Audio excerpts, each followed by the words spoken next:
Hey everybody, it's Rob from Flailthroughs. This is Gundam Battle Operation 2, and this is the Zeta Gundam with Hyper Mega Launcher. It is a 650 support, and it's a lot of fun to use. I always say that, but I really do enjoy this one. It's like the Zeta Plus C1, it's a more mobile support, and unlike the Zeta Plus C1, it has the biosensor skill, so you can get some extra. It's the first support with the dodge roll, even though it can only use it conditionally. And yeah, it's a blast. It really is.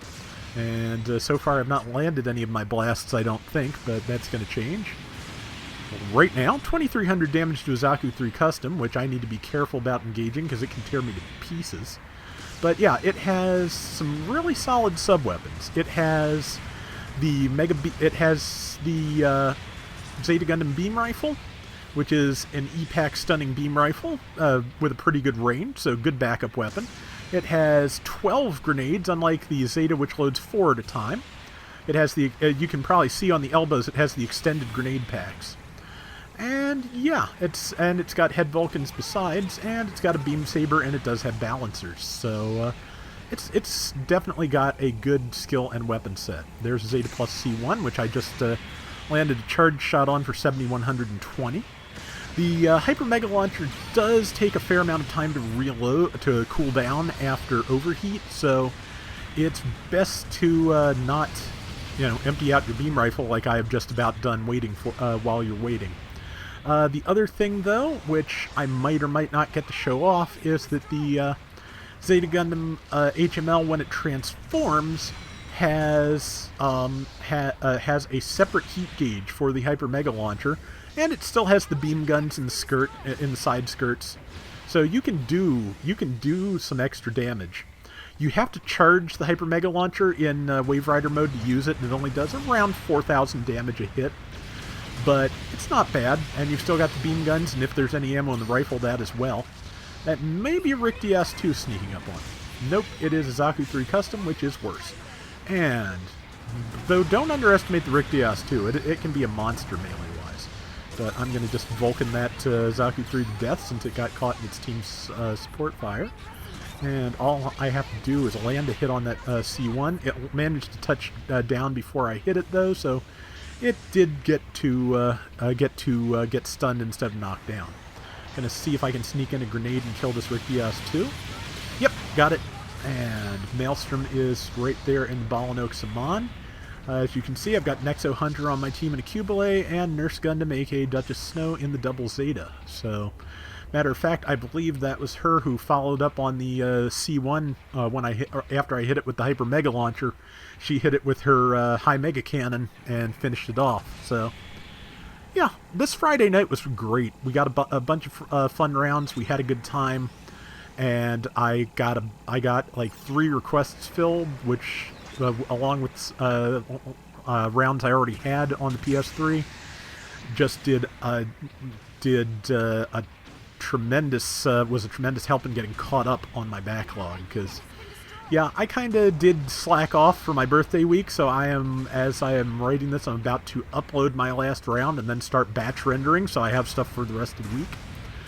But let's see, didn't want to keep Nexo pinned down because he needs to dodge. So I'm going over here instead. And there is the Zaku 3 again, which, yeah, like I said, sometimes in supports I get a little too fixated on fighting the raids just because I want them gone so I can live for more than 2 seconds. Took down the Rick DS2, so that's 1 raid down. And trying to land a shot on that, but there's things shooting me to my left, so I need to pay more attention to that. The people who should be fighting the raid took down the raid. I missed that double Zeta, which, is a shame because I almost had it. And I'm pushing forward to try and get it, which is foolish, and I'm trying it anyway. And grenades are good for that, but yeah, did not land any because they're whoever's with that double Zeta doing a good job of keeping me pinned down and keeping me off of the double Zeta and keeping it alive. So, good teamwork there. And let's see, but now it's my turn to show some good teamwork. Caught that Ashamar just in the shoulder, but now I am biocentered, so I'm going to use that and just get in.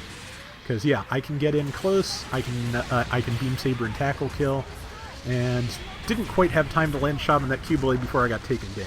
So, who got me? It was 6 Pulsar, yeah, that makes sense. And let's see. Yeah, Pulsar seemed to really be enjoying the Zaku 3 Custom on Friday. So, it's like I said, it's a great machine. It's fun to use. You know, I love all the charge attack machines. They're just a blast. And let's see. Nurse Gundam is heading towards the enemy, but you know, just trying to deal with one at a time. And they're closing on her, so I'm gonna move in and see if I can provide any kind of support. And beams to the feet and grenades. That is, I think, Pulsar's Zaku 3 Custom, so I don't need to be getting too close to this.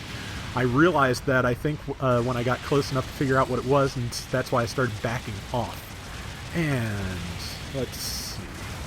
Going after the Ashimar with my Vulcans in the hopes, but I think Nexo's got it.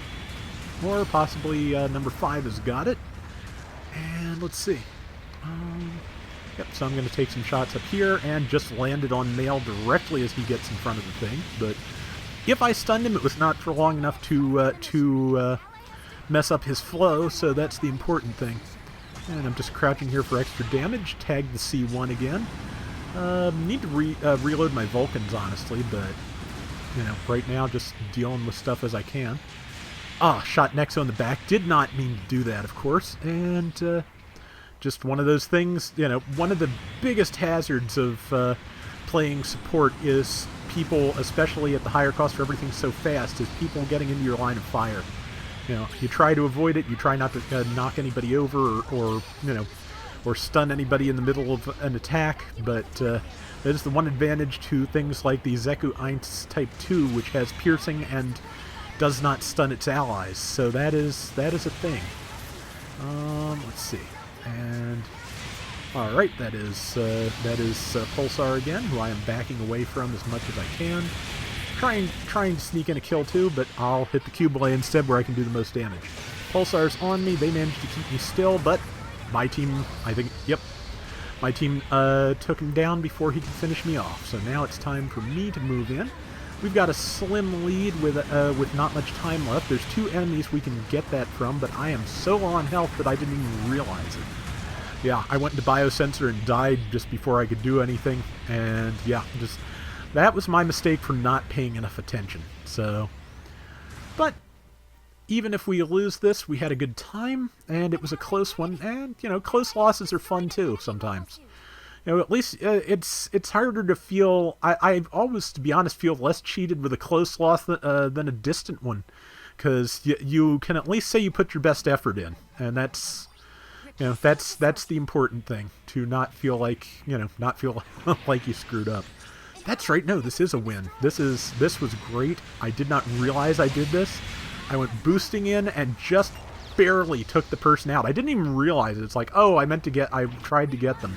And nope, I think I scraped against the person in front of the Ashimar as I came in. But yeah, close win. Just barely scraped it out with the nose of the Wave Rider. And that was a lot of fun. So 7 kills and 2 deaths. I missed the damage, but I think it was pretty good. And that is going to do it for today's Gundam Battle Operation 2. We'll be back soon with more, so till next time, everybody take care and have fun. Later! But yeah, I didn't even realize that I'd hit somebody. But yeah, at the last second, I too late for the point counter to come up. I managed to take somebody out and didn't even know it. So yeah, that was a lot of fun. This is another one I've been trying a while to get a good round with. So this was a nice thing to have.